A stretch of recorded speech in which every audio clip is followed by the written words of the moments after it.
எதிர்பார்த்ததை விட சூப்பராக இருக்குது. ஒரு 20 மினிட்ஸ் ஒரு ஃபைட் சீன் இருக்குது, சூப்பராக நடிச்சிருக்காரு. ஜனநாயகன் படம் சம்பந்தமாக ஆன்லைன் வெளியிட்டதை பொறுத்து திரையுலகை சார்ந்த அனைவரும் நேற்றிலிருந்து அதிர்ச்சியான சூழலில் இருக்கிறோம். ஒரு 400 கோடி ரூபாய்க்கு எடுக்கப்பட்ட படம் இதுவரை திரையில் இல்லாத ஒரு சூழ்நிலையில் நேற்று ஆன்லைனை வெளியாடையை கண்டித்து பல திரையரங்கு உரிமையாளர்கள், பல விநியோகஸ்தர்கள், பல லட்சம் தொழிலாளர்கள், அதில் வேலை செய்த டெக்னீஷியன்கள், ஒட்டுமொத்த தயாரிப்பாளர், ஃபைனான்ஸ் எல்லாரும் பெரிய இழப்பான ஒரு சூழ்நிலையில் வந்திருக்கிறது பெரும் பேரதிர்ச்சியாக இருக்குது. இந்த மாதிரி இப்படி ஒரு குவாலிட்டியான பிரிண்ட் இதுவரைக்கும் இத்தனை வருஷ சினிமாவில் வந்ததே கிடையாது. உங்களுக்கு அதாவது கேமரா பிரிண்ட் வந்திருக்கும், சம்டைம் ஒரு மார்க் பிரிண்ட் வந்திருக்கும். உங்களுக்கு எல்லாருமே என்கிட்ட ஃபோனில் சொல்லும்போது, தேட்டருக்காரங்க சரி, டிஸ்ட்ரிபியூட்டர்ஸ் எல்லாம் சொல்லும்போது ரொம்ப ஹையன் குவாலிட்டியில் வந்திருக்குது, இது எப்படி வந்திருக்குன்னே தெரியலேங்கிறாங்க.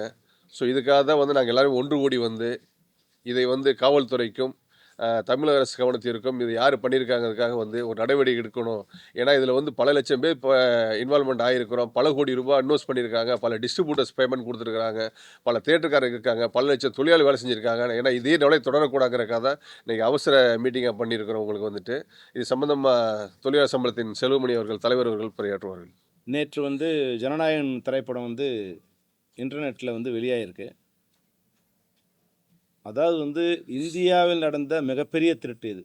இது எதுவுமே நடக்காத மாதிரி ஒரு அமைதியாக இன்றைக்கி ஒரு சூழ்நிலை காணப்படுது. ஒருவேளை ஒரு பேங்க்கில் ஒரு 500 கோடி ரூபா திருட்டு போயிருந்தால் அன்றைக்கி இந்தியாவே அலரும் இல்லைங்களா? அதுபோல் இது ஒரு 500 கோடி ரூபா சொத்து எந்த விதமான ஆர்ப்பாட்டமும் இல்லாமல் அது பாட்டுன்னு திருடப்பட்டு இன்றைக்கி பல லட்சம் பேர், பல கோடி பேரோட அறையில் போய் அந்த ஒரு சேர்ந்துருக்கு. இது எப்படின்னா இந்த படத்தை நம்பி ஏறக்குறைய 4 மாதமாக அது எக்ஸிபிட்டர்ஸ்லாம் வெயிட் பண்ணிகிட்ருக்காங்க.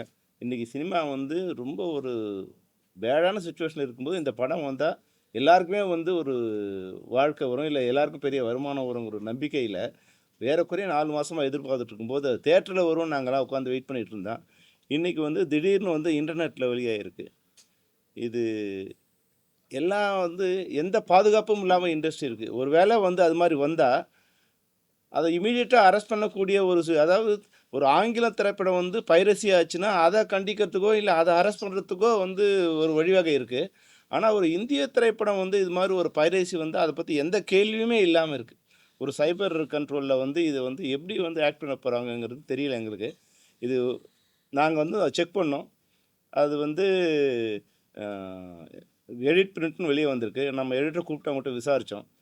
அது 2-3 இடத்துல அவங்க கன்னடத்துக்கு டப்பிங் பண்ணுறதுக்கு ஒரு காப்பி அமைச்சிருக்காங்க, ஹைதராபாத்தில் மிக்சிங் பண்ணுறதுக்கு ஒரு கூகுள் டிரைவர் அமைச்சிருக்காங்க. அதை ஹேக் பண்ணி எடுத்தாங்களா இல்லை எப்படி வந்ததுன்னு தெரில. அதாவது வெளியே வந்தது திருட்டுத்தனமாக வெளியே வந்தது ஒரு ஆபத்து. அது அப்படி வந்துட்டாலும் இன்றைக்கி ஒரு திருட்டு பொருளை அவங்க எல்லோரும் பயந்து தான் விற்பான் திருடன். ஆனால் இன்றைக்கி நடு ரோட்டில் எல்லாரும் கண்ணுக்கு தெரிஞ்சு இன்றைக்கி பல கோடி பேர் வீட்டில் இந்த போய் சேர்ந்துருக்கு. இது எந்த விதமான ரியாக்ஷனும் இல்லாமல் இருக்குது. இதுதான் எங்களுக்கு இன்னும் பெரிய ஆபத்தாக இருக்குது. அதாவது திருடப்பட்டது ஒரு வலி, ஆனால் அதை பற்றி எந்த விதமான ரியாக்ஷனும் இல்லாமல் இருக்குது, அதை விட பெரிய வலியாக இருக்குது. அது மட்டும் இல்லாமல் இன்றைக்கி கதிரேசன் சொன்ன மாதிரி இன்றைக்கி ஆயிரக்கணக்கான தொழிலாளர்கள் இந்த படம் வந்ததுன்னா அவங்க பல பேரோட வாழ்க்கையில் ஒரு ஒளி வரும். சினிமா ஒரு டல்லாக இருக்கிற நேரத்தில் இந்த படங்கள் வரும்போது ஒரு புத்துணர்ச்சி எழுப்போம். இது ஒரு திரையரங்களுக்கு ஒரு திருவிழா மாதிரி இருக்கும். எக்ஸிபிட்டர்ஸ் டிஸ்ட்ரிபியூட்டர்ஸ் பணம் கொடுத்தா, டிஸ்ட்ரிபியூட்டர்ஸ் ப்ரொடியூசர்ஸ் பணம் கொடுத்தா, ப்ரொடியூசர்ஸ் தொழிலாளர் பணம் கொடுப்போம். இது ஒரு செயினான ஒரு இது இன்றைக்கி இந்த செயின் கட் ஆகிருக்கு. இது ஏறக்குறைய இந்த வருஷத்தில் எல்லாரும் எதிர்பார்த்த இந்த திரைப்படம் இது எங்களுக்கு மிகப்பெரிய ஒரு அதிர்ச்சி, எங்களுக்கு மிகப்பெரிய இழப்பு. இப்போ ஒரு பயம் வேறு எங்களுக்கு ஏற்பட்டிருக்கு. இந்த படம் வெளியான பிறகு எங்களுக்கு மத்திய மாநில அரசுகளுக்கு ஒரு மிகப்பெரிய ரெக்வஸ்ட்டு, குறைஞ்சபட்சம் எங்களுக்கு இது மாதிரி வெளியானால் அந்த திருடர்கள் தண்டிக்கப்படுவார்கள் அப்படிங்கிற ஒரு நம்பிக்கை எங்களுக்கு ஏற்படுத்தணும். வெளியாயிடுச்சு, அதை உடனே கட்டையில் பண்ணுற ஒரு அதிகாரத்தை இல்லை ஒரு வழிவகையை இப்போ இது இன்டர்நெட் மூலமாக தான் வெளியே வருது. இன்டர்நெட் மத்திய அரசோட கண்ட்ரோலில் இருக்குது. அது நிச்சயமாக அதுக்கு உண்டான வழி அவங்க எங்களுக்கு கொடுக்கணும். எங்களை திரைப்படத்துறையை காப்பாற்ற வேண்டிய இடத்துல மத்திய மாநில அரசுகள் இருக்குது. அது இமீடியட்டாக ஆக்ட் பண்ணி எங்களை காப்பாற்றணும் தான் இந்த நேரத்தில் நாங்கள் அவங்களை வைக்கிற வேண்டுகோள். நேற்றுலேருந்து பார்த்தீங்கன்னா ஃபைனான்சியர் அசோசியேஷன்லேருந்து எல்லாருமே எனக்கு ஃபோன் பண்ண ஆரம்பிச்சிட்டாங்க. ஏன்னா இன்றைக்கி வந்து ஓடிடி சாட்டில் விற்காத சூழ்நிலை வந்து ரொம்ப லிமிட்டட் ஃபினான்சியர்ஸாக இருக்கிறாங்க. ஸோ ஏன்னா இந்த மாதிரி உத்தரவாதமே இல்லை அப்படின்னா நாங்கள் எப்படி சார் இந்த எல்லா படங்களும் படம் கொடுக்குறது, எப்படி நாங்கள் இது பண்ணுறது, எங்களுக்கு எந்த எந்த ஒரு உத்தரவாதம் இருக்குது அப்படிங்கிற மாதிரி இருக்காங்க. ஸோ இந்த படத்தினால கிடையாது, இந்த படத்தினால ஒட்டுமொத்த இண்டஸ்ட்ரியே சீரழிஞ்சு அடுத்து எப்படி ரன் ஆகும் அப்படிங்கிற எல்லாமே இருக்குது. உங்களுக்கு ஹைதராபாத்தில் இதே மாதிரி பார்த்தீங்கன்னா இந்த மாதிரி பைரசி வந்துச்சு அப்படின்னா அந்த சைஃபர் கிரைம் வந்து அந்த சேம்பர் பில்டிங்லேயே வச்சிருக்கிறாங்க. இமிடியேட்டாக அதுக்கான வந்து நடவடிக்கை எடுக்கிறாங்க. ஓரளவு ப்ரொடெக்ட் பண்ண வருது உங்களுக்கு வந்து. ஏன்னா இந்திய சினிமாவில் அண்ணன் சொன்ன மாதிரி இந்திய சினிமாவில் இதான் முதல் முறை இத்தனை கோடி ரூபாய் எடுத்த படம் வந்து இப்படி லீக் ஆகிருக்கும்போது ஆல்மோஸ்ட் வந்து பார்த்தீங்கன்னா ஒரு 400-500 கோடி ரூபாய் இழந்திருக்கு. ஒரு ஒரு சின்ன ஒரு நகை கடையில் போய் வந்து ஒரு 5 லட்ச ரூபாய் நகை காணாமல் அதுக்கு வந்து எவ்வளோ கம்ப்ளைண்ட் கொடுத்து எவ்வளோ ப்ராசஸ் பண்ணுறாங்க.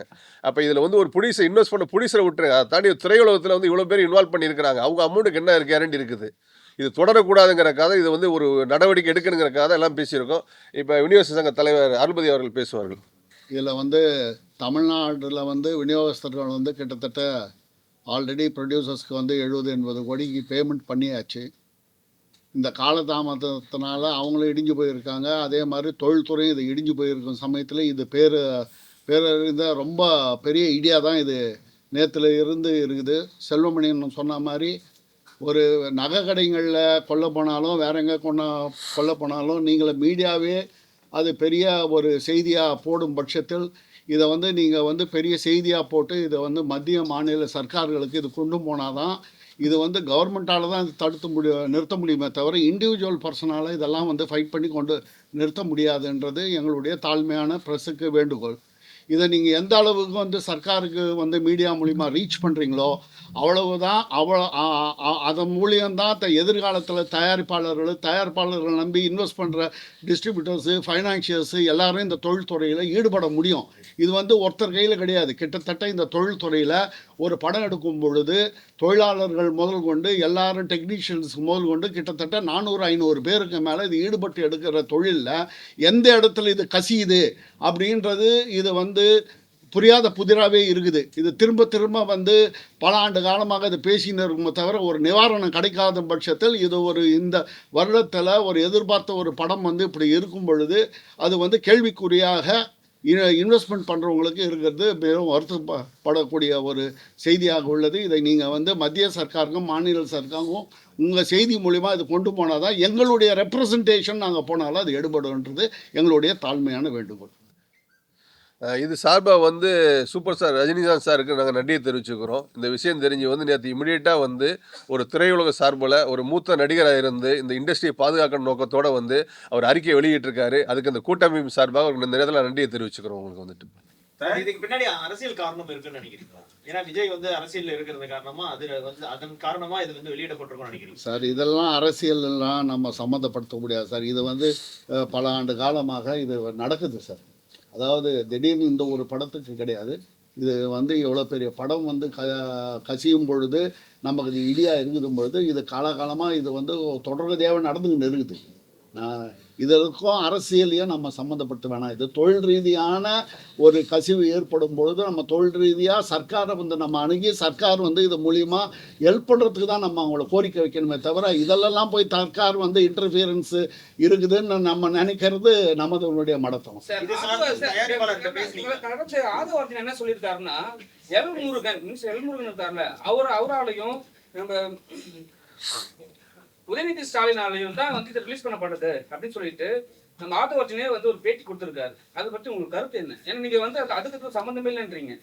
ஐயா, இது வந்து அரசியல் கருத்துக்களுக்கு நம்ம பதில் சொல்ல முடியும். நம்மளாம் இருங்க நம்ம வந்து தொழில் பண்றவங்க. எருது பொண்ணு காக்கைக்கு தெரியாது. எருது பொண்ணு வந்து வலி வந்து எருதுக்கு தான் தெரியும், காக்கைக்கு தெரியாது. அப்படி இருக்கும் பொழுது இது வந்து தொழிலில் இன்வெஸ்ட் பண்ணவங்க எல்லாம் குமரின்னு பணத்தை போட்டுட்டு எப்படா அந்த பணம் ஒரு அந்த தயாரிப்பாளருக்கு எப்படி வலி இருக்கும், அந்த டிஸ்ட்ரிபியூட்டர்ஸுக்கு பணம் கொடுத்தவனுக்கு 4 மாதமாக அந்த படம் வெளியில் வராத அவன் வட்டி கட்டிக்கு வாங்கி கொடுத்துருக்க பணத்துக்கு எவ்வளோ வலி இருக்குன்றது அந்த பணம் கொடுத்தவனுக்கு அந்த முதலீடு செஞ்சவனுக்கு தான் இருக்குமே தவிர இதுக்கு வந்து இந்த கேள்விக்கெல்லாம் இப்போதைக்கு பதில் சொல்லக்கூடிய காலகட்டங்கள் இப்போ கிடையாது. இது வந்து நம்ம வந்து தொழில் பண்ணின்னு இருக்கோம். அந்த தொழிலில் வந்து இருக்கிற நலிவு சொல்லுகளை சர்க்காராண்டு சொல்லி தான் அதை போக்க முடியுமே தவிர இது இவர் சொல்கிறாரு அவர் சொல்கிறாரு இதுக்கு வந்து பதில் சொல்லக்கூடிய நேரங்கள் இது நமக்கு இல்லை சார். அதுக்கு நமக்கு அப்பாற்பட்டு சொல்கிற இது அதில் வந்து நம்ம தொழில் பண்ணுறவங்க தலையிட முடியாது, அதுக்கு பதிலும் சொல்ல முடியாது. தயாரிப்பாளரோட உங்களை தொடர்பு கொண்டாங்களா? அவங்க நடவடிக்கை ஏதாவது எடுக்க சொல்லி உங்ககிட்ட அதை கேட்டுக்கிட்டாங்களா? இல்லை சார், நேற்று காலையில் பேசிட்டாங்க சார். ஏன்னா ஒரு தயாரிப்பாளர் இங்கே வந்து ஒரு உறுப்பினராகி இவ்வளோ கோடி இன்வெஸ்ட் பண்ணியிருக்காரு. இப்போ நாங்கள் இதை முழுக்க பார்க்கக்கூடியது வந்து ஒரு இண்டஸ்ட்ரி இஷ்யூ தான் நாங்கள் பார்க்குறோம் உங்களுக்கு வந்துட்டு. ஏன்னா இந்த மாதிரி இருந்துச்சு அப்படின்னா இன் ஃபியூச்சர்ஸில் வந்து யாருமே ஒரு இன்வெஸ்ட் பண்ணுறதுக்கு வரமாட்டாங்க, அடுத்து பண்ணுறதுக்கு வரமாட்டாங்க. ஏன்னா எந்த ஒரு செக்யூரிட்டி ஒரு சேஃப் கார்டுமே இல்லை வச்சுங்களேன். எந்த இண்டஸ்ட்ரியும் இப்படி கிடையாது. அதாவது சினிமா இண்டஸ்ட்ரியை தவிர எந்த இண்டஸ்ட்ரியும் இப்படி கிடையாது. ஏன்னா எல்லா கிரியேட்டர்ஸு, டெக்னீஷியன்ஸு எல்லாரையும் ஒரு மேனேஜ் பண்ணி வந்தால் தான் ஒரு படங்கிறது உங்களுக்கு வந்துட்டு. ஸோ அந்த படத்துக்கான ஒரு ரிலீஸுக்கு முன்னாடி இப்படி உத்தரவாதம், அதாவது ரிலீஸுக்கு அப்புறம் வித்தின் 3 days 4 days வருது. அதனால் நாங்கள் பத்திரிகையில் சில சமயம் என்ன சொல்லிக்கிறோம், விமர்சனம் பண்ணும்போது கூட கொஞ்சம் லேட்டாக பண்ணுங்க. ஏன்னா ரிலீஸான 2 நாளே வந்து டெலகிராமில் வந்துடுது, நிறைய வெப்சைட்ஸில் வந்துடுது. பல பாதிப்புகள் தயாரிப்பாளருக்கு வந்து தொடர்ந்து இருந்துகிட்டு இருக்குது உங்களுக்கு. அப்படி தான் நாங்கள் ஏற்கனவே ரெக்வஸ்டாலும் சொன்னோம் உங்களுக்கு. அதாவது ரிலீஸுக்கு அப்புறம் வந்ததுக்கே அவ்வளோ பெரிய பாதிப்புகள் இருக்குது உங்களுக்கு வந்துட்டு. இப்போ பிஃபோர் ரிலீஸ் வரும்போது அதை ஒட்டுமொத்தமாக இன்வெஸ்ட் பண்ண 400 கோடி ரூபாய்ங்க ஒட்டுமொத்த கேள்விக்குறியாக தான் இன்றைக்கி இருக்குது உங்களுக்கு வந்து. நாங்கள் இதை வந்து ஒரு தயாரிப்பாளரோட ஆஸ்பெக்டில் தான் பார்க்குறோம் உங்களுக்கு வந்து. அதே போல ஒரு படத்துக்கு சென்சார் கிடைக்கிறது வந்து பெரும் பிரச்சனையாகுது. இந்த படத்துக்கு குறிப்பா பல்வேறு கட்டம் போச்சு. இந்த எதிர்பார்ப்புக்கு மத்தியில தான் இப்படி இந்த மத்திய அரசு ஒரு அழுத்தம் கொடுக்கிறது. இந்த பிரச்சனைனால தான் இந்த படம் வெளியே வருது அப்படின்னு எடுத்துக்கலாம். சென்சார் வந்து முன்னாடி கிடைச்சிருந்தா படம் ரிலீஸ் ஆகும் இந்த மாதிரியான சூழல் இருந்திருக்கு. சரி, இப்போது இதை வந்து நாங்கள் ஒரு திரைப்படத்துறை சேர்ந்த அமைப்பாக சேர்ந்து எங்களோட வேதனையை நாங்கள் உங்களோட வெளியிட்டோம். இதில் தயவுசெய்து நீங்கள் அரசியலை வந்து மிக்ஸ் பண்ணி இதை வேறு இஷ்யூவாக கொண்டு போக ட்ரை பண்ணிங்கன்னா எங்கள் வழியை நீங்கள் புரிஞ்சிக்கலன்னு அர்த்தம். இல்லை நான் சார், இப்போது அது அவங்க ஆக்கிறவங்க அவங்க ஆக்கிட்டு, அது அவங்க அரசியல்வாதிங்க. நாங்கள் தம்பி அவங்க சார்ந்தவங்க பேசுகிறாங்க சார். அது நாங்கள் வந்து ஒரு தொழில்துறை அமைப்பில் இருக்கோம். இது விஜய் படத்துக்கு மட்டும் இது நடந்துருந்தால் நாங்கள் பேசலாம். இப்போ விஜய் படம் மட்டும்தான் இன்டர்நெட்டில் வந்துதா? ரஜினி சார் படத்துலேருந்து, கமல் சார் படத்துலேருந்து அதெல்லாம் படம் ரிலீஸ் ஆகி 3ஆவது நாளே வந்துட்டு இருந்தது. இல்லை அப்போ ரிலீஸ் ஆன அன்றைக்கி வந்தது. இந்த படம் ரிலீஸ் முன்னாடியே வந்துடுச்சு. அதெல்லாம் மற்ற படம்லாம் ரிலீஸ் ஆக இன்டர்நெட்டில் வராமல் இது மட்டும் வந்துடுச்சுன்னா அதில் ஒரு அர்த்தம் இருக்குது நீங்கள் சொல்கிறதில்ல. எல்லார் படமும் வருது, சாதாரண ஓடாத படம் கூட வந்துடுது. இந்த படம் மட்டும் இல்லை, இது ஏதோ இவருக்கு விஜய் படத்துக்கு மட்டும் ஏற்பட்ட ஆபத்துன்னா நீங்கள் சொல்லலாம் அது மாதிரி இது மாதிரின்னு.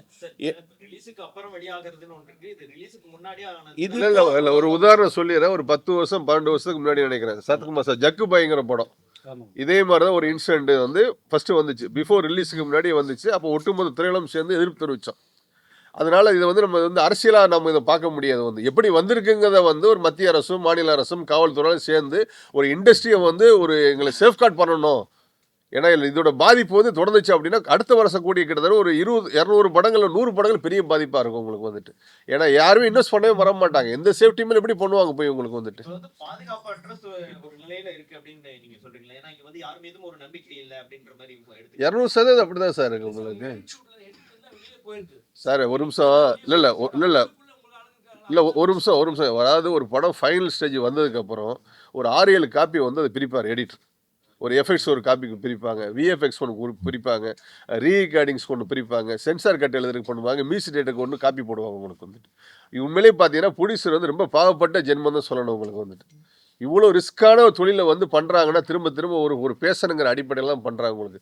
அப்படிங்கும்போது ஃபைனல் ஸ்டேஜ் டப்பிங் ஒரு காப்பி போவாங்க. ஃபைனலாக ட்ரிம் பண்ணி முடித்த உடனே டப்பிங் ஒரு காப்பி, மியூசிக் டேட்டு ஒரு காப்பி, டிஏடி போயிடும் உங்களுக்கு வந்துட்டு. ஸோ சவுண்ட்ஸ் எஃபெக்ட்ஸ் ஒரு 6 டிவிஷனுக்கு போகும்போது இந்த 6 டிவிஷன்ஸில் வந்து எங்கே லீக் ஆகி எப்படி ப்ரொடெக்ட் பண்ண முடியும்? ஸோ இந்த டெய்லி ப்ரொடியூசர்ஸ் போய் மானிட்டரிங் பண்ண முடியாது உங்களுக்கு செக்யூரிட்டி ரீசன்ஸில். உங்களுக்கு இன்னைக்கு டெக்னாலஜி டெவலப்மெண்ட்டில் இன்னும் நிறைய டிவிஷன்ஸ் இருக்கு, சவுண்ட் எஃபெக்ட்ல இருந்து இருக்கு சார். இது 5 நிமிடம் ரிலீஸ் பண்ணும்போது நம்ம சுதாரிச்சு இருக்கணும் சரிங்களா? 5 நிமிடம் ரிலீஸ் பண்ணிட்ட பிறகு கூட நம்ம வந்து அதை கேர் பண்ணாம விட்டுட்டு ஃபுல் படம் ரிலீஸ் பண்ணிட்ட பிறகு மன கஷ்டத்துன்னு சொல்றது வந்து எந்த விதத்துல சரியா இருக்கும்? ஏன்னா வந்து யாருமே வந்து சப்போர்ட் பண்ணாம அந்த டீம் சப்போர்ட் பண்ண மாட்டாங்க. ஆனா வந்து இண்டஸ்ட்ரி எல்லாருமே வந்து குரல் கொடுக்குறாங்க. இல்லைங்கம்மா, கொஞ்சம் நீங்க கொஞ்சம் இல்ல நீங்க வந்து எங்க வழியை புரிஞ்சுக்கினீங்கன்னா உங்களுக்கு அந்த கஷ்டம் தெரியும். அதாவது நமக்கு வந்து limited powers, we are not the governments. இப்போ நம்ம பேசலாம், இதை கொண்டு போய் நீங்கள் சேர்க்கலாம். நீங்கள் ப்ரெஸ்ஸு வந்து என்ன பண்ணலாம், நீங்கள் மீடியா சேர்க்கலாம். அது உங்களுடைய தொழில். உங்கள் மூலியமாக தான் இன்றைக்கி வந்து இதை கொண்டு போகணும். கொண்டு போகும்போது ரீச்னஸ் வந்து சென்ட்ரல் கவர்மெண்ட்டும் ஸ்டேட் கவர்மெண்ட் தெரிஞ்சால் இதுக்கு வந்து எப்படி தடுக்கலான்றது நம்ம ரெப்ரசன்டேஷன் கொடுக்கலாம் அவங்களுக்கு. அதை நீங்கள் ரீச் பண்ணுறதுக்கு தான் ப்ரெஸ்ஸு. இப்போ ப்ரெஸ்ஸை வந்து கூப்பிட்ட காரணமே என்னன்னா, இப்போ இங்கே இருக்கிறவங்களால இதை எடுத்து போய் சொல்லி ரீச் பண்ண முடியாது. இப்படி பிரஸ் மூலியமா எங்க குமரலை கொட்டும் போது இந்த குமரலை நீங்க எடுத்து போய் நீங்க ரீச் பண்ணீங்கன்னா இது ஒரு பப்ளிக் இஷ்யூவா போச்சுன்னா கவர்மெண்ட் சேர்க்கணும் சார். நான் கேட்கிற கேள்வி என்னன்னா 5 நிமிஷம் வந்து ரிலீஸ் பண்ணிட்டாங்க சார். ஆமா அதுக்கப்புறம் வந்து ஒரு 7 ஹவருக்கு அப்புறம் தான் அந்த படத்தை ரிலீஸ் பண்ண போறாங்க. ஆமா சரிங்களா? அதுக்கு முன்னாடி நம்ம சுதாரிச்சு இருக்கலாமே தான் நான் இல்லை தெரியாதுல்ல உங்களுக்கு, எப்படி ப்ரொடியூசர் தெரியும் உங்களுக்கு? அந்த ரிலீசிங் ஆன அந்த 5 நிமிஷம் செகண்டே வந்து எல்லாரும் தெரிஞ்சு போச்சு இது மாதிரி ரிலீஸ் ஆயிடுச்சுன்ட்டு. ஏன் ப்ரொடியூசர் வந்து அது நடவடிக்கை இல்லை சார் உடனே உடனே வந்து அவங்க வந்து சைபர் கிரைம் ப்ரொடெக்ட் பண்ணியிருக்கிறாங்க, எங்கள் சங்கத்துக்கு இன்ஃபார்ம் பண்ணியிருக்கிறாங்க. அடுத்து அதில் வந்து ஏதோ ஒரு சம் லீக் ஆகிருக்கு, 5 மினிட்ஸ் வச்சுருக்காங்க. ஃபுல் படம் வந்ததுக்கு அப்புறம் தான் அவங்களோட சீரியஸே தெரிய ஆரம்பிச்சது உங்களுக்கு. சார் இதை உண்மையிலே சொல்கிறேன் சார், இது மத்திய அரசு மாநில அரசும் சைபர் கிரைம் பண்ணாங்கன்னா ஐபி அட்ரஸை வச்சு ஃபஸ்ட்டு யார் இது லோட் பண்ணால் வச்சிருக்கு பார்த்தீங்களா? இப்போ நீங்கள் 40 லட்சம் பேர் 50 லட்சம் பேர் 70 லட்சம் போயிடுச்சுட்டாங்க. இது வந்து ட்ராக் பண்ணி பண்ணுறதுங்கன்னா மத்திய அரசு மாநில அரசு சார் ஒரு இண்டஸ்ட்ரியோட சூழ்நிலை மனசில் இருக்குது. எதையுமே நாங்கள் சொல்லலை. இதில் எங்களை பொறுத்த வரைக்கும் தயாரிப்பாளர் முழுசாக பாதிக்கப்பட்டிருக்கார். அது எந்த தயாரிப்பாளர் நாங்கள் சொல்ல விரும்பலை உங்களுக்கு வந்துட்டு. அதனால் இதை வந்து இப்போ தொடர்ந்து இது வந்துச்சு அப்படின்னா அடுத்த படங்களுக்கெல்லாம் இப்படி வந்து வருதுன்னு வச்சுங்களேன், ஒன்றுமே பண்ண முடியாது. ஸோ இண்டஸ்ட்ரியை மூடக்கூடிய சூழ்நிலை வந்துடும் உங்களுக்கு வந்து. கமல் சார் வந்து நேற்று ஒரு ட்வீட் போட்டிருந்தாரு. அதில் வந்து it's not accident, it's a systematic ஃபெயிலியர்னு சொல்லியிருக்காரு. அப்ப அந்த சிஸ்டமே ஒரு ஃபெயிலியர் சிஸ்டமா தான் இருக்கு அப்படின்ற மாதிரி தான் அவரோட கருத்து இருக்கு. நீங்க என்ன சார் சொல்றீங்க? இல்லை அது நான் சொன்னேன்ல உங்களுக்கு, இப்போ வந்து மத்திய அரசு மாநில அரசு இது பண்ணாங்கன்னா ஃபஸ்ட்டு ஒரு ஐபிஎல் ட்ராக் பண்ணியிருப்பாங்க பார்த்தீங்களா, ஈஸியாக மானிட்டிங் போடலாம். வித்தின் 48 ஹவர்ஸ் எடுத்தாங்கன்னா கண்டிப்பாக அது பண்ணலாம். இதை வந்து ஒரு பெரிய மேஜரான ஒரு இதாக நினச்சி அதை நான் திரும்ப செல்லுபடி சொன்ன மாதிரி. இல்லை சிஸ்டம்ங்கிறது வந்து நீங்கள் வந்து வேறு மாதிரி இல்லை சிஸ்டங்கிறது அவர் வந்து இந்த இண்டஸ்ட்ரி சிஸ்டத்தை இப்போ வந்து ஃபிலிமில் இருந்து சினிமா டிஜிட்டலாக கன்வெர்ட் ஆகுது. ஃபிலிமில் இருக்க வரைக்கும் ஃபிசிக்கலாக அது வந்து ஒன்றா இருந்தது, ஒருத்தர் கண்ட்ரோல் இருந்தது. அதனுடைய நிச்சயமாக ரிலீஸுக்கு முன்னாடி வரக்கூடிய எந்த வாய்ப்பும் இல்லை. ஏன்னா அது ஃபிசிக்கலாக எங்கள் கையிலே இருக்கும். இப்போ இந்த சிஸ்டம் மாறும்போது டிஜிட்டலாக மாறுச்சு. டிஜிட்டலாக மாறும்போது இது பேன் இண்டியா படமாக இருக்குது. இது ஏறக்குறைய சென்னையில், ஹைதராபாத்தில், பெங்களூரில் இந்த படத்தோட ஒர்க் நடந்துக்கிட்டு இருக்கு. அப்போ வந்து த்ரூ இன்டர்நெட்டில் தான் இவங்க வந்து எல்லாமே ட்ரான்ஸ்ஃபர் பண்ணுறாங்க. ஒன்றா ஃபிசிக்கலாக கொண்டு போய் பண்ணிகிட்டு இருக்க முடியாது. அப்போ ட்ரான்ஸ்ஃபர் பண்ணும்போது அதை ஹேக் பண்ணுறதுங்கிறது சாதாரண விஷயம். அவங்கள பொறுத்தவரைக்கும், அதாவது இந்த டிஜிட்டல் திருடர்களுக்கு இதை ஹேக் பண்ணுறது சாதாரணம். நமக்கு வந்து நம்ம பாஸ்வேர்ட் போட்டு அதை ப்ரொடெக்ட் பண்ணியிருக்கோம்னு நம்ம நினைப்போம். ஆனால் இப்போ இந்த மூலம் எல்லோரும் தெரிஞ்சுக்கணும். நிச்சயம் இந்த ஹேக் பண்ணுறது வந்து இது இவ்வளோ பெரிய சுத்தாக இருக்கும்போது, இப்போ ஒரு 1 கோடி ரூபாய்க்குன்னா அவன் அவ்வளோ பெரிய செலவு பண்ண மாட்டான். இது ஒரு 400-500 கோடி ரூபாய் சொத்து வந்து இது இருக்குன்னா இது எப்படி வந்து ஹேக் பண்ணலாங்கிறது அவங்க டச்சமாக உள்ளே வருங்க. அப்போ அந்த சிஸ்டம் சரியில்லைங்கிறது தான் இப்போ கமல் சாரோட இது வந்து அதாவது கவர்மெண்ட் சிஸ்டத்தை அவர் இன்வால்வ் பண்ணல. ஃபிலிம் இண்டஸ்ட்ரியிலேயே இப்போ டிஜிட்டல் சிஸ்டம் வந்த பிறகு ஒருத்தர் இப்போ நம்ம அனுப்புகிறப்போ ஈவன் வந்து ரீரெக்கார்டிங் தேட்டர் கூட இப்போ நெட்டில் அனுப்பிச்சிடுறோம், வாய்ஸாக நெட்டில் அனுப்பிச்சிடுறோம். அப்போ நம்ம என்ன நினைக்கிறோம், வந்து அது ஈஸியாக போய்ட்டு நினைக்கிறோம். இப்போ இதன் மூலம் வந்து என்னென்னா இந்த சிஸ்டத்தை வந்து ப்ரொடெக்ட் பண்ண வேண்டியது இருக்குது. ஒரு ப்ரொடெக்டட் சர்வர்லேருந்து இது அனுப்பணுங்கிறது வந்து ஒரு இப்போ எல்லாருக்குமே வந்து ஒரு அறிவு வந்துருக்கு. உங்களுக்கு ஜென்ரலாக ஃபோன் எல்லாமே ஆட் பண்ணுறாங்களே சார். டெக்னாலஜி நீங்கள் அந்த அளவு டெவலப் ஆகி போயிட்டோம்னா அதுக்குண்டான பாதுகாப்பு தான் இப்போ நம்ம தேடணும். அது வந்து சிஸ்டம் வந்து கவர்மெண்ட் தான் கிரியேட் பண்ண முடியும், தவிர இண்டிவிஜுவல் பர்சன்ஸால ஒண்ணுமே பண்ண முடியாது. இப்போ வந்த பேசுறீங்கன்னு சொன்னீங்கல்ல, ப்ரொடியூசர்ட்ட பேசுங்கன்னு சொன்னீங்க. அவருடைய மனநிலை என்னவா இருக்கு? ஏன்னா இது வந்து 500 கோடி ரூபாய் சம்பந்தப்பட்ட ஒரு படமா அவர் வந்து ஏற்கனவே சொல்லியிருந்தாங்க, அறிக்கை கொடுத்திருந்தாங்க சென்சார் இஷ்யூ. இப்போ வந்து படம் ரிலீஸ் ஆயிடுச்சு, நிறைய பேர் பார்த்துருக்கிறதுக்கான வாய்ப்புகள் இருக்கு, அந்த மாதிரி இருக்கு. ஸோ இது டோட்டலா வந்து ஒரு பிசினஸ் வந்து முடங்கின மாதிரி, அவருக்கு வந்து லாஸ்ங்கிற மாதிரி அவருடைய மனநிலை என்ன? அவர் அப்செட் ஆயிருக்கார் சார். சார் ரொம்ப எப்படி சார் பெரிய ஒரு பேரிழப்புல சார் உங்களுக்கு. ஏன்னா ஒரு இல்ல 1 கோடி 5 கோடி 10 கோடி கிடையாது, வந்து கிட்டத்தட்ட வந்து பல 100 கோடி ரூபாய். இது வந்து ஓவரால் இது என்னன்னே தெரியாது வந்து பாரு. அவர் அதனால பேசவே முடியல, வந்து அவ்வளவு ஃபீல்ல இருக்காரு உங்களுக்கு வந்துட்டு. உங்களுக்கு ஒரு படத்துக்கான பாதுகாப்பு உறுதிப்படுத்த தயாரிப்பாளர் சங்கத்துல இருந்து நீங்க என்னென்ன நடவடிக்கைலாம் எடுக்கலாம்னு இருக்கீங்க? நீங்க உங்களோட தயாரிப்பாளர்களுக்கு என்னென்ன அறிவுறுத்தல் எல்லாம் கொடுக்கலாம்னு இருக்கீங்க? இல்லை சார், நாங்கள் தயாரிப்பாளர் சங்கம் மட்டும் தனிப்பட்ட முறையில் முடியாது. ஏன்னா தொழிலாளர் சம்மேளனத்திலேருந்து டெக்னீஷியன்ஸ்க்கு அந்த எடிட்டர்ஸ்லேருந்து அடுத்து ரீகடிங் போகக்கூடிய இடத்துக்கு எஃபெக்ட்ஸ் போடக்கூடியதுக்கெல்லாம் வந்து இந்த மாதிரி ஆயிருக்கும் போது அடுத்து இனிமேல் எப்படி செக்யூர் கோடில் கொடுக்கலாம் அப்படிங்கிறத வந்து நம்ம நிர்வாகிகளாக நாங்கள் ஒன்றா சேர்ந்து வந்து பேசி நீ அடுத்த கட்ட போகக்கூடிய ஃபார்மேட்டில் அப்படி பண்ணணும். ஏன்னா இப்போ நீங்கள் ஃபோனில் பார்த்தீங்கன்னா வச்சுங்களேன், ஃபோனில் வந்து பேமெண்ட்டே ஆக் பண்ணி எடுக்கிறாங்க. முதல்ல நாங்கள் இண்டஸ்ட்ரி சார்பில் ஃபஸ்ட்டு நாங்கள் வந்து அரசாங்கத்துக்கு வந்துட்டு நாங்கள் கோரிக்கை வைக்க போகிறோம். அதுக்கப்புறம் வந்துட்டு மத்திய அரசுக்கு கூட நாங்கள் வந்து எல்லார் சார்பில் நாங்கள் ஒரு இது மாதிரி ஒரு மனு மாதிரி ரெடி பண்ணிட்டு இது எப்படி தடுக்கணுன்றதுக்காக நாங்கள் வந்துட்டு எல்லாரும் சேர்ந்து முடிஞ்சா நாங்கள் போயிட்டு நேராக போயிட்டு நாங்கள் வந்து பண்ணுறதா இருக்கோம். அந்த முடிவு நேற்றே எடுத்தாச்சு. இண்டஸ்ட்ரி ஃபுல்லா எல்லாம் சேர்ந்து கொடுக்கும். எல்லாமே இண்டஸ்ட்ரியாவே சேர்ந்து. டேரக்டர் எக்ஸ்பீரியன்ஸ் என்ன சொல்லியிருக்காருன்னா, யாரையும் வந்து எதுவும் பிளைண்ட் பண்ணாம ரசிகர்களை மட்டும் யாருமே வந்து படம் டவுன்லோட் பண்ணாதீங்க அப்படின்னு சொல்லிட்டு ஒரு இது இன்ஸ்டா போட்டிருக்காரு. அதை பத்தி உங்களோட கருத்து என்ன சார்? ஏன்னா அவர் சொன்னது சரியா இல்ல வந்து யாரையுமே வந்து பிளைண்ட் பண்ணவே இல்லை, அவங்க ரசிகர்கள் மட்டும் டவுன்லோட் மட்டும் பண்ணாதீங்கன்னு சொல்லியிருக்காரு. இல்லை சார், என்னன்னா இல்லை இன்சிடென்ட் நடந்துருச்சு, இன்சிடென்ட் நடந்து போச்சு வந்து. அதாவது எப்பவுமே நீ ஒரு கோவமாக சொல்கிறத காட்டிலும் ஒரு ரெக்யூஸ்டாக சொன்னீங்களா வச்சு அதை கன்சிடர் பண்ணுவாங்க. ஏன்னா இந்த பாதிப்போட வழி வந்து ஒரு கிரியேட்டராக ஒரு டைரக்டராக அவருக்கு ஒரு இதற்கு வந்துட்டு இதை தாண்டி அவர் எந்த ஹாஸ்பிட்டலில் பேசியிருப்பாருன்னா ஒரு பலர் ஒரு இன்வெஸ்ட் பண்ண ப்ரொடியூசரோட இது ஒரு லைஃப் அங்கே இருக்குது, இன்வெஸ்ட் பண்ணதுக்கான இருக்குது. அதனால அவர் ரெக்யூஸ்ட் அந்த வார்த்தை சொல்லியிருக்காரு. ஒரு மரியாதை எல்லாத்தையும் சொல்லும்போது எல்லாரும் கன்சிடர் பண்ணுவாங்க, அந்த ஃபேன்ஸும் சரி பப்ளிங்கிறவங்களும் சொல்லியிருக்காருன்னு நினைக்கிறேன் வந்துட்டோம். சார், இப்போ மத்திய மாநில அரசியலில் போயிட்டு இந்த கோரிக்கையை முன்வைக்க போகிறோம் நீங்கள், அந்த சமயத்தில் திரைப்படத்தின் இயக்குனர், நடிகர், தயாரிப்பாளர் வருவாங்களா? இண்டஸ்ட்ரி ரெப்ரசன்ட் அவங்களும் இண்டஸ்ட்ரி தானே, நிச்சயமா எல்லாரும் கலந்து தான் போகும். கலந்து அதாவது இப்போ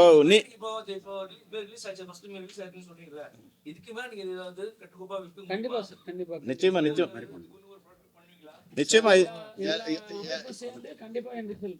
சார் எல்லாமே ஒரு முயற்சி தானே சார். இப்போ முயற்சி தானே, அதாவது யாருமே வந்து தெரிஞ்சு இது பண்ண மாட்டாங்கல்ல. முயற்சி இப்படி ஒரு தொழில் திருப்பி அடிபட்டுன்னு இருக்கும் பொழுது நம்ம குமரலை எங்கேயாவது கொட்டி ஆகணும். அது இருக்கிற ப்ராப்பர் இடம் கவர்மெண்ட் தான். கவர்மெண்ட்டில் நம்ம கடமை ரெப்ரசன்ட் பண்ணணும். அதுக்கு முன்னாடி அதை நீங்கள் ரீச் பண்ணணும். ப்ரெஸ்ஸில் போனால் தான் சார் அதை ரீச் ஆகும். என்ன தான் நாங்கள் ரெப்ரசன்ட் பண்ணாலும் இது ஒரு பப்ளிக் இஷ்யூவாக ப்ரெஸ்ஸில் வந்தால் தான் இது ரீச் ஆகும் இன்றைக்கி கவர்மெண்ட்டுக்கு. அப்போ தான் நாங்கள் கொடுக்க போகிற மனுவும் எடுபடும். இது வந்து இப்போ அந்த ப்ரொடியூசர் ஆண்ட பேசினா அவர் என்ன பண்ணுவார், அப்படியே ஃபோன் நீங்கள் பண்ணிங்கன்னா கம்முன்னு இருக்கிறார். அவர் என்ன பண்றது பாவம். குழுலாம் சேர்ந்து படம் ரிலீஸ் பண்ண விடாம தடுத்து வச்சிருக்காங்க. நீங்களாம் சேர்ந்து என்ன ரிக்வெஸ்ட் பண்ணி போறீங்களா? ஏன்னா படம் ரிலீஸ் ஆயிடுச்சு, சீக்கிரமா வந்து திரையில ரிலீஸ் பண்ற மாதிரி பிளான் ஏதாவது வச்சிருக்கீங்களா? என்ன சொல்றது? இல்ல சார், அதெல்லாம் ப்ரொடியூசர்ஸும் முயற்சி பண்ணி தான் இருக்காங்க. உள்ள வந்து சொல்றீங்க, பேசுறீங்க அவங்களுக்காக, அதுக்காக கேட்கறேன். கண்டிப்பா இல்லை இதுக்கு அடுத்த கட்டமாக நான் வந்து எல்லாரும் கூட்டமைப்பில் எல்லாரும் உட்காந்து உங்களுக்கு இதுக்கு என்ன ஒரு இண்டஸ்ட்ரிக்கு நான் பண்ணலாம், ஏன்னா பாதிப்பு நடந்திருக்கு, அந்த பாதிப்புக்கான சொல்யூஷன் அடுத்து உட்காந்து நிர்வாகிகள் எல்லாம் உட்காந்து பேசும் கூட்டமைப்பு சார். அதான் சார், இதுக்கப்புறம் வந்து தியேட்டர் அசோசியேஷன்ஸ், டிஸ்ட்ரிபியூட்டர் அசோசியேஷன்ஸ் எல்லாரும் ஒன்றா உட்காந்து சேர்ந்து வந்து இனிமேல் இது அடுத்து நடக்கக்கூடாதுங்க. எலெக்ஷன் முடிஞ்சதுக்கப்புறம் வந்து எல்லாருமே ரெப்ரசன்ட் சேர்ந்து ஒன்றா சேர்ந்து போய் மாநில அரசுக்கு மத்திய அரசும் கோரிக்கை வைக்கிறோம். ஏன்னா எங்கள் இண்டஸ்ட்ரியில் வந்து எந்த சேஃபுமே இல்லை. திரும்ப சொல்கிறேன் உங்களுக்கு, எல்லா இண்டஸ்ட்ரிக்குமே ஒரு சேஃப் இருக்குது. ஆனால் அந்த சினிமா இண்டஸ்ட்ரி ஒரு வருஷத்துக்கு பார்த்தீங்கன்னா குறைஞ்ச வச்சு ஒரு 2000 கோடி ரூபா டேர்ன் நடக்கக்கூடிய ஒரு இண்டஸ்ட்ரியில் பார்த்தீங்கன்னா எந்த சேஃப் கார்டுமே கிடையாது. ப்ரொடியூசர்ஸ்க்கும் சரி டிஸ்ட்ரிபியூட்டருக்கும் சரி ஒர்க் பண்ணக்கூடிய யாருக்குமே கிடையாது. அதனால் இந்த இன்சிடென்ட் நடந்ததுனால அதை ப்ரொடெக்ட் பண்ணுறதுக்காக நாங்கள் எல்லாருமே சேர்ந்து வந்து எலெக்ஷனுக்கு அப்புறம் லெட்டர் கொடுத்து ரெப்ரசென்ட் பண்ண போகிறோம். ஃபர்ஸ்ட் வந்துட்டு உங்களுக்கு வந்துட்டு சார், இப்போ நடிகர்கள் நிறைய பேர் வந்து எதிர்ப்பு தெரிவிச்சிருக்காங்க, கண்டனம் தெரிவிச்சிருக்காங்க. ஆனால் நடிகர் சங்கம் வந்து இந்த விஷயத்துல எதுவும் கண்டன அறிக்கை கொடுக்கல, அதுக்கு ஏதாவது கருத்து சொல்லலைங்கிற வருத்தம் இருக்காங்க. இல்லை அப்படி இல்லையா, ஒரே சொல்லி முடிச்சிடறேன். இப்போ ரஜினி சார் வந்து ஒரு பெரிய நடிகர், அவருக்கு நன்றி சொல்கிறேன். இல்லை சொல்லி முடிச்சிடறேன்.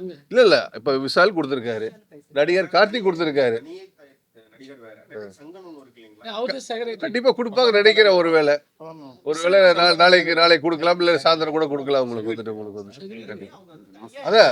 அதான் சாயந்தரம் கொடுக்கலாம், இல்ல ஒருவேளை நாளைக்கு காலையில கொடுக்கலாம் உங்களுக்கு வந்துட்டு. சார், நடிகர் சங்கம் விஷால் வந்து செக்ரட்டரி பிரச்சனையாது.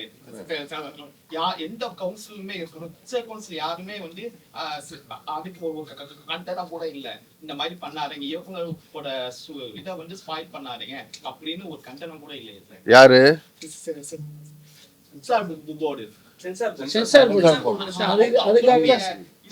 பண்ணாதீங்கன்னு சொல்லி இப்ப இந்த இஷ்யூ போயிட்டு இருந்த வரைக்கும் யாருமே விஜய் சார் சப்போர்ட்டா கூட யாருமே இல்லப்பா. அது தம்பி, அது வந்து ஒரு திரைப்படம், அது அரசியல் காரணம் சொல்லலாம். ஏன்னா விஜய் அரசியல் இருக்கிறதால அரசியல் காரணம். என்னோட படம் கூட 14 வருஷம் சென்சாரில் இருந்தது. அப்போ ஏன்னா இல்லை அந்த படம் இல்லைம்மா, அந்த படத்தில் இருக்கிற விஷயங்கள் வந்து சென்சாருக்கு விரோதமாக இருக்கலாம், இல்லை நீக்கப்பட இருக்கலாம். அது வந்து ஒரு ப்ரொசீஜருக்கு கோர்ஸு. ஆனால் இது வந்து என்னென்னா ஒரு இல்லீகல் விஷயம். இப்போது அதுக்கு ஏன் குரல் கொடுக்கல, இதுக்கு ஏன் குரல் கொடுக்கலன்னா அது அவங்களா வந்து அது முடியணுங்க வந்து வந்தால் தான் வர முடியும். அவங்க பிரச்சனையை பெருசாக வேண்டாம்னு நினைக்கலாம், இல்லை அரசியல் இப்போ என்ன எலெக்ஷன் இல்லைன்னா இந்த பிரச்சனை வந்திருக்காது. அப்போ நாங்கள் போய் அது உள்ள நுழைஞ்சு அது அரசியலாக்க வைப்போம். நீங்கள் கூட வந்து எங்களுடைய வேதனையை வந்து தெரிஞ்சுக்க விரும்பல. இவ்வளோ பெரிய திருட்டு, ஐயோ இவ்வளோ ஒரு பஸ் ஆக்சிடென்ட் நடக்குது, ஒரு 10 பேர் இறந்துட்டா என்ன பண்ணுறோம், ஐயோங்கிறோம். ஆனால் இப்போ நீங்கள் என்ன உங்கள் கேள்வி எல்லாம் இது அரசியல் ஆக்குறதுலேயே உங்களுக்கு முயற்சி பண்ணுறீங்களே தவிர எங்களுடைய வேதனை நீங்கள் புரியல. இது வந்து ஒன்லி விஜய்க்கான சம்மந்தமே இல்லை வந்து ஒரு தயாரிப்பாளர், அவர் தயாரிப்பாளர் கை தூக்கிட்டார். இப்போ ஏன்னா எல்லாரோட பணம் இன்வெஸ்ட் ஆகிருக்கு, அவர் கை ஒரு அளவுக்கு மேலே அவர் என்ன பண்ண முடியும். ஆனால் எங்களுக்கு என்ன பயம்னா இந்த ரொட்டேஷன் வந்து கட் ஆக போகுது. இப்போ வந்து எக்ஸிபிட்டாஸ் வந்து கொடுத்த பணம் வந்து அடுத்த ஒரு 3 மாதத்துக்கு எந்த படத்தையும் வாங்க மாட்டாங்க, டிஸ்ட்ரிபியூட்டர்கிட்ட பணம் இல்லை. அப்போ என்ன இப்போ அடுத்த லைனாக எங்களோட இது வந்து செயின் கட் ஆகும். அப்புறம் ஃபைனான்ஸ் இனிமேல் எதை நம்பி பணம் பண்ணுவாங்க, இது மாதிரி படம் மட்டும் ஃபைனான்ஸ் பண்ண மாட்டாங்க. டோட்டலாக எங்களுடைய எதிர்காலம் வந்து பாதிக்கப்படுதுங்கிற பயத்தில் நாங்கள் பேசுகிறோம். இந்த படம் வெளியாகிடுச்சுங்கிற ஒரு இது இருக்குது. இப்போ ரிலீஸ் ஆனால் கூட அது இமீடியட்டாக இப்போ தெரியாமல் வெளியே வந்துடுச்சு. ஆனால் வெளியே வந்து இப்போ வந்து நீங்கள் வந்து ஒரு ட்ரக் வெளியே வருது வச்சுங்க, அது இவ்வளோ சர்வசாதாரணம் பண்ண முடியுமா? அது திருட்டுத்தனமாக பண்ணணும். ஆனால் இது வந்து என்னென்னா வெளியே வர்றது ஒரு குற்றம். ஆனால் வெளியே வந்தால் இப்போ நட் ரோட்டில் போயிட்டுருக்கோம், ஒருத்தர் பிக் பாக்கெட் அடிச்சோன்னா சும்மா விட்டுருவாங்களா? எல்லோரும் சேர்ந்து ஓடி பிடிப்பாங்க, போலீஸ் உடனே ஆக்ஷன் எடுக்கும். ஆனால் அதை விட 1000 மடங்கு பெரிய குற்றம் இது வந்து எந்த இதுவுமே இல்லாமல் இருக்க.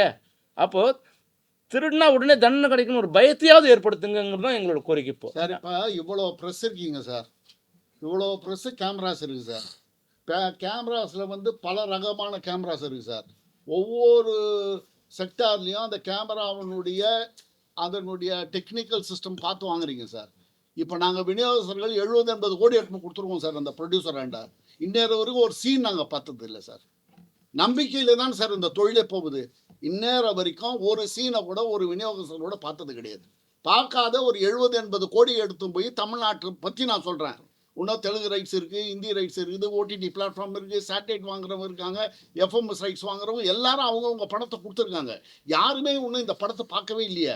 இப்பேற்பட்ட ஒரு தொழில் வந்து நலிவாகும்போது தானே கஷ்டம் இருக்குது. இது எவ்வளோ நம்பிக்கை தானே. ஒரு சின்ன ஃப்ளாட் வாங்கும்போது நம்ம எவ்வளோ லீகல் டேர்ம்ஸ் பார்க்குறோம். இது ஒன்றுமே இல்லாத எடுத்து போய் கோடிக்கணக்கில் கொடுத்துருக்குமே. எல்லாம் ஒரு நம்பிக்கை தானே. அந்த டைரக்டர் மேலே இருக்கிற நம்பிக்கை, அந்த ஹீரோ மேலே இருக்கிற நம்பிக்கை, அந்த ப்ரொடக்ஷன் கம்பெனி மேலே இருக்கிற நம்பிக்கை, அந்த மியூசிக் மாஸ்டர் மேலே இருக்கிற நம்பிக்கை, இதை வச்சு தானே நம்ம ஒரு டிஸ்ட்ரிபியூட்டர் பணத்தை எடுத்து கொடுக்குறான். அந்த டிஸ்ட்ரிபியூட்டர் நம்பி தானே தியேட்டர்காரனும் அட்வான்ஸை கொடுத்து படத்தை போடுறான். இதை தான் நீங்கள் பெருசுப்படுத்துங்கன்றோம்.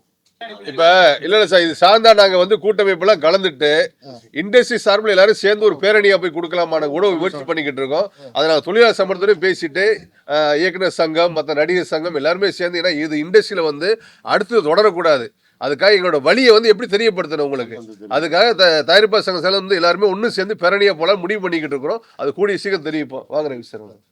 சார் நான் என்ன, பிகாஸ் ஒரு மோஸ்ட் இம்பார்ட்டன்ட் திங் எல்லாரும் சேர்றோம். பெரிய ஒரு கொடுமை சினிமாக்கு நடந்திருக்கு. இது மாதிரி நடந்தது இல்லை, நடந்தது இருக்கு முன்னாடி ஒரு சின்ன படங்கள்லாம். இது ஒரு பெரிய படம், நஷ்டம் சின்ன நஷ்டம் இல்லை. இது ஃபர்ஸ்ட் இது மாதிரி ஒரு படம் நடந்துச்சுன்னா எல்லா படத்துக்கும் திருப்பி நடக்கலாம். அது ஃபர்ஸ்ட் ஞாபகம் வச்சுங்க. ஏன் ஃபர்ஸ்ட் ஆஃப் ஆல் தயவு செய்து நீங்கள் எல்லாம் நம்ம எல்லா கேமரா வச்சுருக்கீங்க, நீங்கள் போய் ஒரு உண்மை ஒன்று சேர்க்கணும் எல்லாருக்கும். என்னன்னா central government 23ல் 6A 6AA and 6AB சொல்லிட்டு ஒரு ஆக்ட் கொண்டு வந்திருக்கோம். என்னன்னா யாராவது தப்பு பண்ணால் 3 வருஷம் சிறை தண்டனை, 3 லட்சம் அவங்களுக்கு punishment, +5% of the production cost.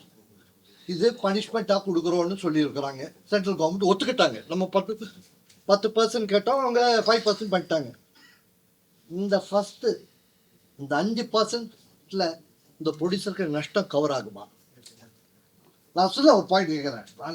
நம்ம கேட்டிருக்கோம், நல்ல விஷயம் தான் பண்ணியிருக்காங்க சென்ட்ரல் கவர்மெண்ட். கோடி கணக்கு, எவ்வளோ கோடி நம்ம சொல்கிறதில்ல, எவ்வளோ கோடி, this could be 100 crores, could be 300 crores. 5% of that cost how will it cost affect, cover the cost of the producer, distributor and exhibitor? That's problem, sir. இன்னொரு விஷயம் request எல்லார்கிட்ட. I am speaking as South Indian Film Chamber of Commerce President and as Vice President Film Federation of India. And kindly understand, எதுக்கு நான் உங்ககிட்ட சொல்றேன்னா, நீங்க எல்லாம் தான் கொண்டு போய் சேர்க்கணும் இந்த விஷயம். தப்பு பண்ணவன் ஃபர்ஸ்ட் அவனுக்கு நல்ல ஒரு தண்டனை கொடுக்கணுங்க. இது வரைக்கும் நம்ம தண்டனை கொடுக்கறது இல்லை. கண்டிப்பா என்னைக்கு ஒரு தண்டனை. இன்னொரு விஷயம், தப்பு பண்றவன் யாரு? இந்த ரெக்கார்ட் பண்ணி கொடுக்கறவன் இல்ல, படம் பார்க்கறவன் கூட தப்பு பண்றான் தான். ஒரு படம் நீங்க பாக்குறீங்க, டெலிகிராம் ஆப். இன்னும் ஒரு விஷயம், அது நான் எதுக்கு நான் அது சொல்லிட்டு வந்திருக்கேன்னா, இது கூட பண்ணியிருக்கோம். 11/3/26 the central government has notified Telegram app that you are committing mistakes and you are doing lot of violations. We have sent notices even to Telegram app also and lot of apps. You are indirectly helping piracy. So the central government has been helping us and sending that. Not only that, there is a duty on every citizen here. கஷ்டப்பட்டு எடுக்கிறோம் படம், தயவு செய்து படம் தேட்டரில் போய் பார்க்கணும் sir. நீங்கள் உட்காந்து டெலிகிராம் ஆப்பு ஃபோனில் உட்காந்து கிடச்சிச்சுன்னு சொல்லிட்டு பார்த்துடாதீங்க. நீ அப்படி பார்த்தீங்கன்னா நடிகர் இருக்க மாட்டாங்க, சினிமா இருக்காது, யாருமே இருக்க மாட்டோம். நம்ம அப்படியே காணாத போயிடுவோம். தயவுசெய்து நீங்கள் ஒரே ஒரு ரிக்வெஸ்ட் உங்ககிட்ட, இந்த மாதிரி சோதனை திருப்பி வரவே கூடாது இண்டஸ்ட்ரிக்கு. Please tell the persons also not to watch film. இந்த மாதிரி அவைலபிள் சினிமா அவைலபிளாக இருக்குது ஆப்பில், தயவுசெய்து பார்க்காதீங்க. ஏன்னா ப்ளஸ் ஒரு request to the government, state and central government, do a CBI inquiry, put an inquiry from where. ஏன்னா இது எங்கேருந்து போயிருக்கலாம்? could have gone from the editing suit, could have gone where it has gone for re-recording போன இடத்துல, special effects போன இடத்துல, எங்கே வேணும் போயிருக்கலாம். இல்லைன்னா when it is being copy எங்கே. ஸோ தயவு செய்து யார் தப்பு பண்ணீங்க ஃபர்ஸ்ட் அவனை பிடிங்க. 3 years imprisonment, 5% அமௌண்ட் கட்ட சொல்லுங்க அண்ட் ஒரு பயம் வரும். பட் இந்த 5% கட்டுறதுல அந்த ப்ரொடியூசருக்கு நஷ்டம் கவர் ஆகாது, டிஸ்ட்ரிபியூட்டர் கவர் ஆகாது. மோஸ்ட் இம்பார்ட்டன்ட் சார், ஒரு இவ்வளோ ஃபேன்ஸ் இருக்காங்க, இப்போ இவ்வளோ ஃபேன்ஸ் இருக்கீங்க, உங்களுக்கு என்ன ஆசை? ஒரு படம் போய் தேட்டரில் போய் பார்க்கணும், 4 விசில் அடிக்கணும், கிளாப் அடிக்கணும், அதுதான் உங்களுக்கு எல்லாம் ஆசை. அதே போயிட்டு இந்த ஃபோனில் பார்க்குறது ஆசையா? ஸோ தயவு செய்து நீங்கள் எல்லாம் சேர்ந்து support பண்ணுங்க. We have to have one CBI inquiry. How did this leak? Who is responsible? And they must be put behind bars. Kindly do. The whole South Indian Film Chamber, Tamil Producers Council, Distributor Association, Exhibitor Association, Film Federation of India, எல்லாரும் சேர்ந்து we will support. But தயவு செய்து நீங்கள் press நம்ம கூட இல்லைங்க sir. இண்டஸ்ட்ரியை காப்பாற்றுங்க. அந்த ரெஸ்பான்சிபிலிட்டி உங்கள் கையில் இருக்கு. அதுக்கு தான், வேற ஒன்றும் இல்லை சார், சொல்றதுக்கு தான்.